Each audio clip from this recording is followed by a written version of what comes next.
Ang programang ito ay rated SPG. Striktong patnubay at gabay ng magulang ang kailangan. Maaaring may masiselang tema, lengguwahe, karahasan, sexual, horror o droga na hindi angkop sa mga... Papa,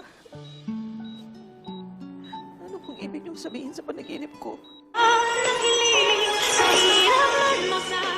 Maligayang pagbabalik muli at welcome back dito sa aking munting channel. Narito na nga ang ating pakabangan ngayong Lunes at sa panibagong taon dito sa Abot Kamay na Pangarap. Napagtanto nga dito ni Giselle na panaginip lang pala ang lahat nang akalain ni Giselle na nagising na nga itong kanyang ama. At dito naman na nilapitan at kinausap ng mahinahon ni Giselle itong kanyang ama at tinanong na kung ano daw ang ibig sabihin nito na may makakasama na nga itong si Giselle. At dito naman na dumating itong si Annalyn at napayakap ng husto itong si Giselle sa kanyang pamangkin. At naiintindihan niya na kung papaano mag-alaga itong kanyang pamangkin na si Annalyn dito sa kanyang lolo. At patuloy nila pa rin hinahanap itong si Zoe kung nasaan na nga ba ito. Simula nga nung nakompronta ni Giselle at RJ itong si Zoe ay mapahanggang ngayon ay hindi pa rin ito nagpapakita sa kanila.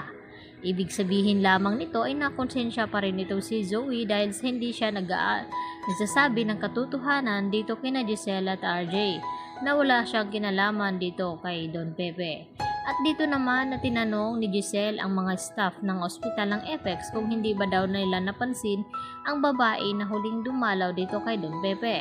At maya-maya nga ay bigla namang dumating itong si Justin at hinabol ito ni Giselle kasama itong si Doc Remeneses. At tinanong kung pwedeng makilala ba daw ni Giselle ang babaeng ito. At hindi naman kumibo ang babaeng ito hanggang sa sinabi ni Giselle sa kanya na hindi naman daw ito ang mastermind sa kidnapping ng kanyang ama.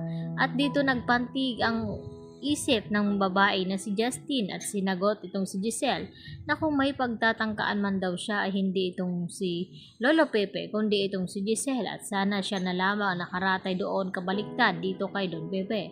At hindi nagustuhan ang sinabi ni Justin dito kay Giselle kaya nasampal niya ito at syempre hugumante din naman itong si Justin. Sa kalaunan ay nalaman na nga dito ni Giselle na ang babaeng kanyang sinaktan ay walang iba kundi itong kanyang anak na nagawa niyang pinamigay at pinabayaan noon dahil pinatunayan nga dito ni Eric dito kay Giselle nang ito'y dumating na anak niya ang kanyang nakakaharap ngayon.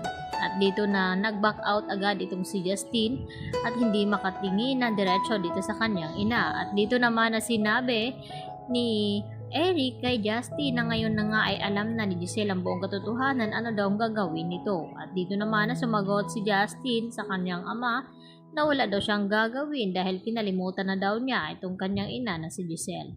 At dito sa panibagong yugto na ating aabangan, magbabakasyon naman itong sina Lynette at Annalyn sa Japan kung saan ay matatagpuan din nila itong si Moira roon na may plano na naman sila ni Carlos na ang gusto ngang mangyari ni Moira na mas palalain pa ang sakit dito ni Lynette na magiging baliw.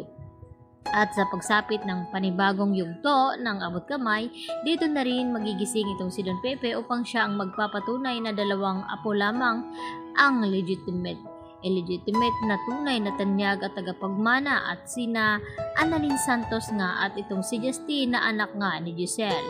At siya rin ang maghihirang sa kanila na tagapagmana ng Apex Hospital dahil itong si Zoe ay hindi nga tunay na anak dito ni RJ at hindi nila tunay na kadugo. At pagbabayarin naman ngayon ni Don Pepe itong si Zoe at itong si Moira sa lahat ng kanilang ginawa sa kanya. Kaya yan naman ang ating hindi palalampasin mga kapuso dahil sa bagong season ng Abot Kamay na Pangarap ay marami pa tayong matutunan at masasaksihan. Lalo na itong anak ni Giselle at itong kanyang dating karelasyon na si Eric. Yan po ang aking panibagong latest update today at maraming pong salamat sa inyong pananatiling panonood dito sa aking munting channel mga kapuso. Happy New Year at hanggang sa muli, maraming salamat.